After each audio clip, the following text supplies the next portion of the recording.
नमस्कार दोस्तों, स्वागत है आपका शिव कृपाल शर्मा यूट्यूब स्टोरी चैनल में। दोस्तों, जीवन में मौन रहना कई बार बहुत आवश्यक होता है, क्योंकि जरूरत से ज्यादा बोलना या चुप रहना दोनों ही अच्छी बात नहीं है। जैसे जरूरत से ज्यादा बारिश हो जाए या फिर धूप, दोनों ही दिक्कत देती है। ठीक उसी तरह ज्यादा बोलने से भी काफी नुकसान होता है। अगर आपको मौन रहने से आर्थिक लाभ हो रहा है तो वहाँ चुप रहने में कोई समस्या नहीं है। तो आइए जानते हैं ऐसे 10 मौके जहां चुप रहने से होता है लाभ और बोलने से होता है नुकसान। आचार्य चाणक्य की पहली नीति।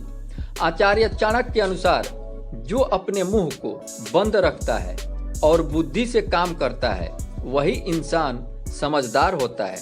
बिना जरूरत के बोलना, किसी के बीच में बोलना, यह गलत है। कभी कभी हमारे लिए बुद्धिमानी इसी में होती है कि हम अपना मुंह गलत जगह पर ना खोलें और चुप रहें। नंबर 2, बिना तथ्य के ना बोलें। अगर आपके पास कोई तथ्य नहीं है कि किसी चीज को साबित करने का, तो वहां पर आपको चुप रहने में ही भलाई है।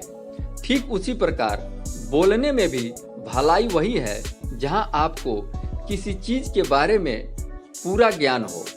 नंबर 3, अगर आपके शब्द किसी को मानसिक ठेस पहुंचाता है तो वहां मौन हो जाना चाहिए। कमजोर व्यक्ति के बारे में कुछ भी बोलकर आप महान नहीं हो सकते। महान आप किसी कमजोर का साथ देने में बनेंगे। नंबर 4, किसी वस्तु का अपमान ना करें।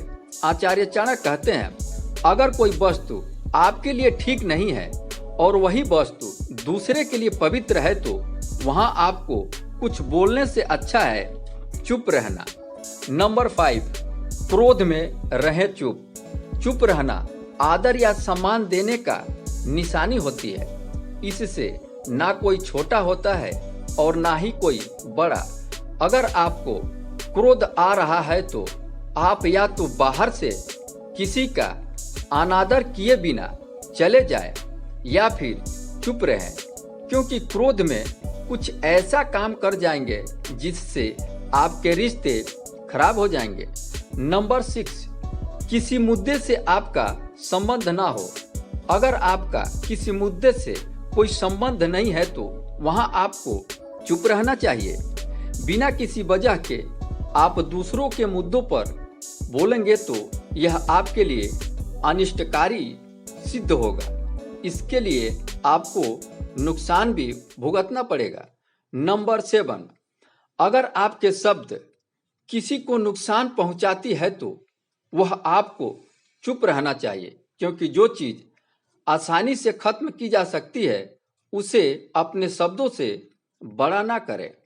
नंबर 8, अगर आप बिना चिल्लाए कोई बात नहीं कर सकते तो वहां आपको मौन रहने में ही भलाई है, क्योंकि किसी पर चिल्लाने से आपको व्यवहार के बारे में पता चलता है।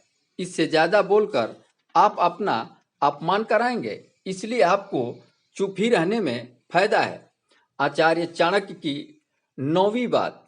आचार्य चाणक्य कहते हैं कि कभी कभी दोस्तों के साथ हम मजाक करते हैं तो ध्यान रहे कि आपके शब्द से किसी का अनादर न हो। मजाक को भी हमेशा शब्दों के मायने में ही रखें। जहां किसी के शब्दों से चोट लगे वहां पर आपको चुप हो जाना चाहिए, नहीं तो नुकसान होगा। नंबर 10, किसी के प्रतिष्ठा को ठेस ना पहुंचाए। आचार्य चाणक्य कहते हैं, अगर आपको लगता है कि हमारे बोलने से उसकी प्रतिष्ठा पर आंच आ रही है तो वहां पे चुप रहना चाहिए, क्योंकि आपके बोलने से हो सकता है कि आज जो दूसरा मनुष्य है